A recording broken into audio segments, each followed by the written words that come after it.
स्वागत है आपका स्वराज कोचिंग में। मैं दीपक। आज हम पिछले लेक्चर के बाद आगे चालू करने वाले हैं, जिसमें हमने पहले एब्जॉर्प्शन के बारे में पढ़ा था कि एब्जॉर्प्शन के लिए क्या जरूरी है, अवशोषण के लिए क्या क्या जरूरी बातें होती है। तो हमने टॉनिक के बारे में पढ़ा था, 3 टॉनिक, हाइपोटोनिक, आइसोटोनिक और हाइपरटोनिक। ठीक है।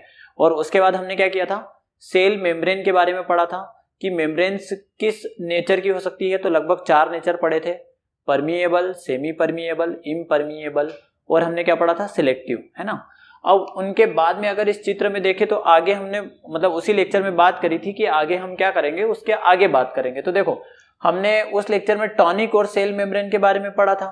सबसे पहले हमने क्या बनाया था, सेप बनाया था। मतलब वही टॉनिक बनाने का काम किया था कि वाटर प्लस न्यूट्रिएंट को मिला देंगे, न्यूट्रिएंट या मिनरल्स किसी भी चीज को आपको मिक्स करोगे तो उसे हम क्या कहते हैं, सेप कहते हैं।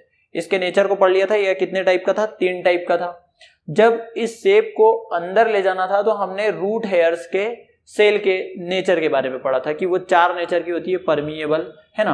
अब वही प्रोसेस को आगे बढ़ाना है कि वो 4 नेचर और 3 टॉनिक वाले पॉइंट पढ़ लिए थे। अब उसके आगे हमें पहला पॉइंट क्या पढ़ना है, एब्जॉर्प्शन, कि भाई अवशोषण किस तरीके से होता है, कौन से प्रेशर से होता है। तो पिछले लेक्चर में हमने बात कर ली थी, ऑस्मोसिस प्रेशर चलता है।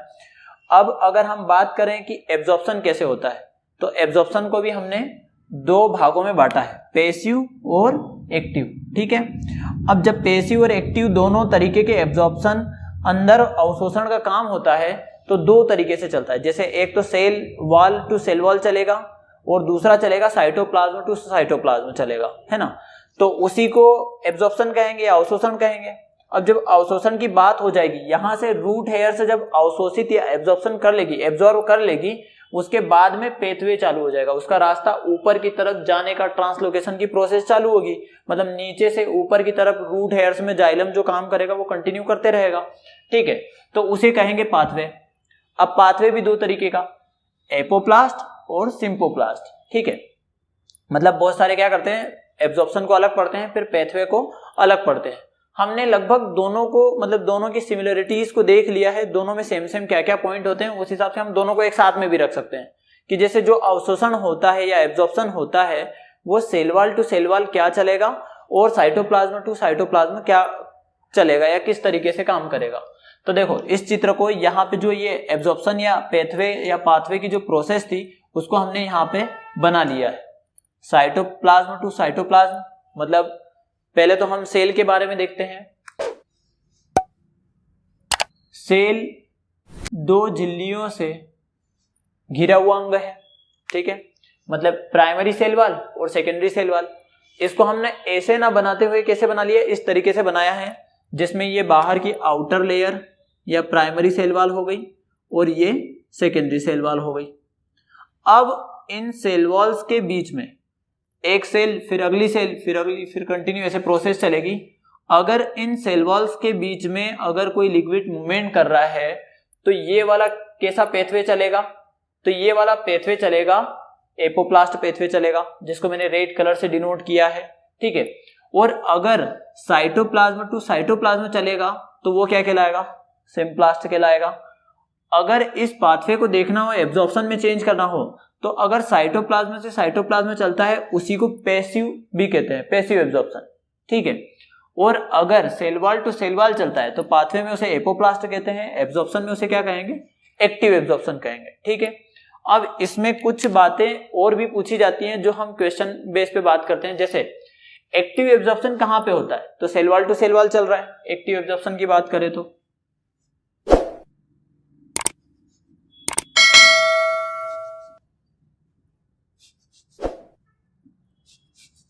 ठीक है, cell wall to cell wall. मतलब सेल वॉल अगर हम देखें तो जब हम जेनेटिक की बात करते हैं तो सेल वॉल क्या होती है, नॉन लिविंग है वो। सेल वॉल नॉन लिविंग है, मतलब ये जो एब्जॉर्प्शन की प्रोसेस है ये कैसे है, non living to non living.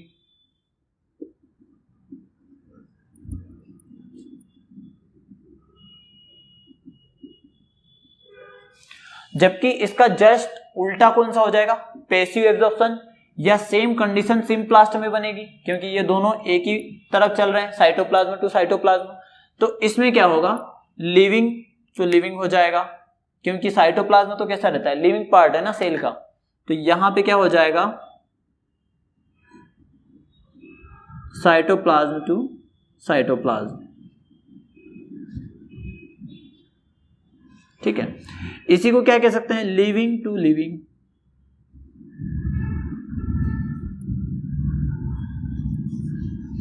अब एक क्वेश्चन की बात और आती है, जो एब्जॉर्प्शन होता है इसमें एटीपी किसमें खर्च होंगे और किसमें खर्च नहीं होंगे। मतलब जब cell wall to cell wall process चलती है उसे एपोप्लास्ट कहते हैं, तो एपोप्लास्ट में एटीपी खर्च होंगे या नहीं होंगे, तो इसमें एटीपी खर्च होंगे।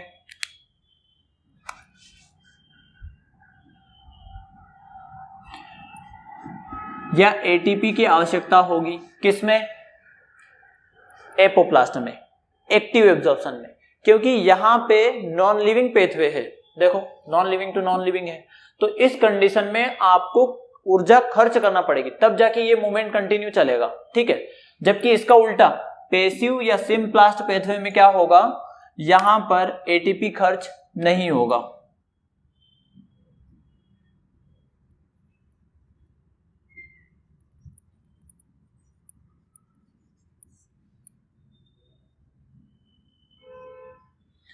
ठीक है, ये दो बातें याद रखना, मतलब एटीपी किसमें खर्च होती है, एटीपी किसमें खर्च नहीं होती है। ठीक है, तो ये हमने आज एब्जॉर्प्शन और पेथवे की बात करी है कि पाथवे या पेथवे कैसे किस तरीके से मूवमेंट करता है और दोनों को हम एक साथ कैसे पढ़ सकते हैं। अब अगर हम बात करें कि एपोप्लास्ट और सिम्पोप्लास्ट के बारे में किसने बताया था, तो मुंच था। कौन सा व्यक्ति है, तो मुंच है। और एक्टिव और पैसिव के बारे में बताने वाला कौन था, तो एक्टिव और पैसिव के बारे में रेनर ने बताया था।